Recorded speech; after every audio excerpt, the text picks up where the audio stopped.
Secularism চলবে না, communism চলবে না, সোশ্যালিজম চলবে না, ডেমোক্রেটিক পথ চলবে না। যেই বলবে সেই বলবে হুজুর এই রাজনীতি শুনতে আমরা মসজিদে ঢুকিনি। কথা বলেন, তবে আমরা সব দলের লোক আছি হুজুর,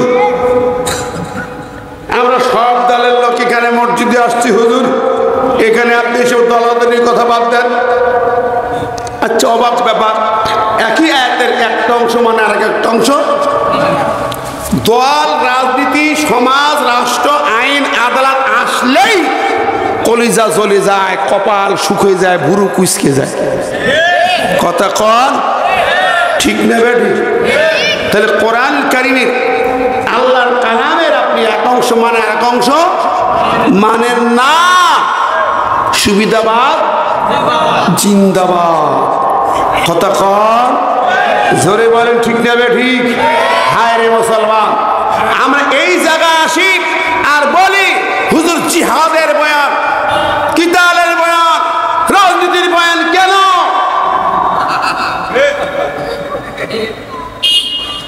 কারণটা কি? এর মূল কারণ কি বলেন তো? ও ভাইরা আমার, আপনার নবী মুহাম্মদ রাসূলুল্লাহ সাল্লাল্লাহু আলাইহি ওয়াসাল্লাম তিনি রাষ্ট্রপতি ছিলেন না? কয় বছর? 10 বছর রাষ্ট্রপতি। তার রাজনীতিটা সুন্নত নাই? ওটা সুন্নত কি? শুধু মিষ্টি খাওয়া সুন্নত, আতর মাখা সুন্নত, সুরমা মাখা সুন্নত, সব বুঝি। মিষ্টি খাওয়া সুন্নত বুঝি, কিন্তু রাজনীতি করা সুন্নতটা বুঝি না। 27টা জিহাদের সেনাপতি, জিহাদের সুন্নত বুঝি না বলে? ও অবাক ব্যাপার, জিহাদ শব্দ দিয়ে কত মামলা দিছে এদের। জিহাদ শব্দ দিয়ে কত মামলা, হাজার হাজার মামলা দিছে। মুসলমানের বাচ্চা পুলিশ অফিসার জিহাদ শব্দ দিয়ে মামলা দিছে। এগুলো মুসলমান না নাস্তিকের বাচ্চা? ঠিক না ঠিক? অবাক হয়ে যায়, আমার কলিজায় এগুলো আঘাত করে। আমি নিজে মামলায় করে বাস্তব ক্ষতি। কোরআন শরীফের তাফসীরি কপি দিই, বই দিয়ে মামলা দেওয়া হলো, জিহাদি বই পাওয়া গেছে। উনি জিহাদ করতে আইছে, সন্ত্রাস দমন আইনে মামলা। তো ভাইরা আমার, কলিজার টুকরা ভাইরা রাগ করেন না। পুলিশ অফিসার যারা এখন আছেন রাগ করেন না, অতীতে যারা করে গেছে অপরাধগুলো শুনে নেন। এমনটি আমরা আশা করি না, ঠিক না বেঠিক? জিহাদ শব্দ দিয়ে মামলা দিলে কি হয় জানেন? কোরআনে 127টা আয়াতের বিরুদ্ধে মামলা হয়। আল্লাহর নবীর 27টা জিহাদের সেনাপতি, নবীর জিহাদি সেনাপতির বিরুদ্ধে মামলা। আল্লাহ বললেন জিহাদ ছাড়া জান্নাত হবে না, তাহলে জান্নাতের বিরুদ্ধে তোমার মামলা। কথা বলেন, মুসলমানের সন্তান তুমি অফিসার, তোমাকে জানতে হবে কোরআন, বুঝতে হবে।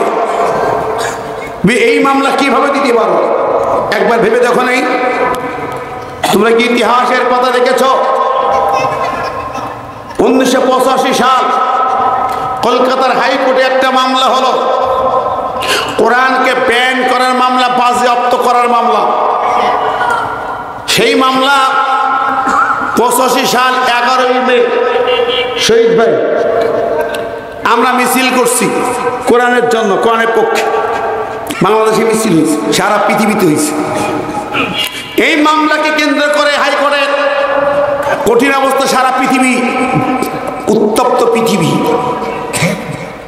দিল্লির শাহী মসজিদ খতিব জুমার নামাজে খুতবা দিয়েছেন ওই মামলার হিয়ারিং এর আগে। সেই জুমার দিন 11ই মে মিছিল হয়েছে। আমাদের দেশেও চাঁপাইনবাবগঞ্জে গুলি হয়, চাঁপাইনবাবগঞ্জে গুলি হয়। কি কঠিন গুলি! আরে আমার এখন মনে মনে ভাসে এটা স্মৃতিটা। আমি এবারও চাঁপাই সদরের উপরে যে প্রোগ্রামে গেলাম, ওই গোরস্থানের শহীদ শাহাবুদ্দিন ভূমি আছে, সেই গোরস্থান কমিটির মাহফিল উপর রাজারামপুর। ওখানে যে আমি চোখের পানি রাখতে পারি নাই। কোরআনের পক্ষে মিছিল করতে নেমেছে শহীদ শীষ মোহাম্মদ, ক্লাস 9-এ পড়তে। বাড়ি থেকে মার কাছ থেকে বেঁধে নিচ্ছে, মা মা জননী, আমি কোরআনের মিছিলে যাচ্ছি, আর ফিরে আসবো কিনা জানি না। শহীদটা তো নাকি ঘেরান পায়, ওরা বুঝে ফেলে। এবার মা বলছে, খোকা তুই ছোট মানুষ কি বলিস? বলছে, মা আমার জন্য দোয়া করো। মা জড়িয়ে হচ্ছে, বাবা তুই যাস না, ছোট মানুষ কি করতে যাবি তুই? বলছে, কি বলো মা, কি বলতেছ? ছেলে বলছে, যে পথ ধরে চলতে বলেন আল্লাহ কাদের গনি, আপনি কি মা নিষেধ করেন বলুন না আজ শুনি। যে পথ ধরে চলতে বলেন আল্লাহ কাদের গনি, আপনি কি মা নিষেধ করেন বলুন না আজ শুনি। আল কোরআনের আহ্বানেও মা, ঘর ছেড়ে কি বাহির হব না। চোখ মুছে মা চুপ করে যান, পুরায় কথা তার। একটু পরে কেঁদে বলেন, হে খুদা নাও ভার। সুবহানাল্লাহ। আমার ভাইয়েরা, শিশু মোহাম্মদকে মা জননী বুকে জড়িয়ে কপালে চুমা দি, গালে চুমা দি বলল, যা আমি আল্লাহর পথে ছেড়ে দিলাম। আল্লাহু আকবার। অসংখ্য মায়েরা বাংলাদেশের জমিনে আমার মা বোনদেরকে আমরা মঞ্চে ইগনোর করে কথা বলি। আমি বলি না এই জন্য, এই জমিনে কোরআনের জন্য অনেক মায়ের অবদান, হাজার হাজার মা বোনদের অবদান আছে, যারা সন্তানকে আল্লাহ জমিনে আল্লাহ দ্বীন কায়েমের জন্য উৎসর্গ করে দিয়েছে। 5ই আগস্টের বিপ্লবের আগে হাজার হাজার মাকে আমি দেখেছি ঢাকার রাজপথে, রাস্তার ধারে মায়েরা পানি বন্টন করেছে, সন্তানকে সাথে এনেছে। 8 বছরের বাচ্চা বাড়ি রাখতে পারে না, রাজপথে নেমে এসেছে, পুলিশকে বক্সিং মেরেছে ছেলে। দেখেননি 8 বছরের ছেলে। হাজার হাজার মা জননী রাজপথে এসেছে, মিছিল কুলি হয়, মায়েরা পাশে দোকানে সিজদায় পড়ে কেঁদেছে। অসংখ্য মা কেঁদেছে চোখের পানি দিয়ে, আল্লাহ তুমি দয়া করো, এই বাচ্চাদেরকে হেফাজত করো, এদের রক্তের বিনিময়ে বাংলা জমিন থেকে আবু জাহেলটাকে বিদায় করে দাও। হাজার হাজার মা কেঁদেছে। আমার ভাইয়েরা, আমি বলি 5ই আগস্টের চেতনা শুধু ওই রকম না, আমার কাছে 3টি চেতনা। কয়টা? 3টি চেতনা। আমার বন্ধুরা নাকি কষ্ট পাচ্ছে, কথা বুঝতে অসুবিধা হয়, মাইকে সমস্যা, সব শোনা যায়। আমার ভাইরা, ওই মিছিলগুলি হয়, শিশু মোহাম্মদ জুমার নামাজের পরে মিছিলের সামনে হাজির ম্যাজিস্ট্রেট ওহিদুজ্জামান মোল্লা, কুখ্যাত শয়তান, মুসলিম নামের কলঙ্ক কুলাঙ্গার, কোরআনের মিছিলে গুলি চালানোর অর্ডার দেয়।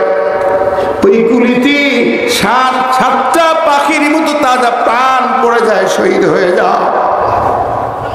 ও আমার ভাইরা, রক্ত ঝরল চাপায়, হিট করলো কলকাতায়, সারা পৃথিবীতে। ওদিকে একই দিন জুমার নামাজি কলকাতা থেকে সাইমুদে খতিব আব্দুল্লাহ বুখারী হুঙ্কার দিয়ে বললেন, ভারতের সরকার তোমার কোর্টকে থামাও, বিচারপতিকে থামিয়ে দাও। যদি কোরআনের বিরুদ্ধে মামলা, যদি নেগেটিভ রায় হয়, কোরআন বাজেয়াপ্তের রায় হয়, আমি আব্দুল্লাহ বুখারী জুমার খুতবায় ঘোষণা দিলাম, ও ভারতের 20 কোটি মুসলমান, তোমরা যেদিন রায় হবে কলকাতায় হাজির হবে। এই ভারত মুসলমানদের ভারত, 20 কোটি মুসলমানদের কলিজা কোরআন, এখানে আঘাত যদি দেয়া হয়, আমি ইমাম সেখানে হাজির থাকব। তোমার বিচারপতিকে বের হতে দেব না। তার কণ্ঠনালী আমি বাম হাত দিয়া ধরে তার কণ্ঠনালী ছিঁড়ে মাটির নিচে পা দিয়ে পুঁতে ফেলতে চাই। জোরে কেন আল্লাহু আকবার। এর নাম ইমাম, এর নাম তো ইমাম।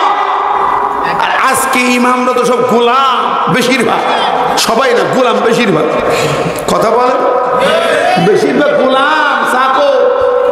23 সালে একদল ইমামরা ঢাকায় গেল ইমাম সম্মেলন, এই 2 বছর আগে, 1.5 বছর আগে। ওই খুনি ডাইনি দেবীকে এরা বলল কি, আরে বাবারে, হজরতে আল্লামা শাহ সুফি শেখ হাসিনা জান্নাত। হ্যাঁ, কবিরুদ্দিন হুজুর শোক আসো তো দেখেন,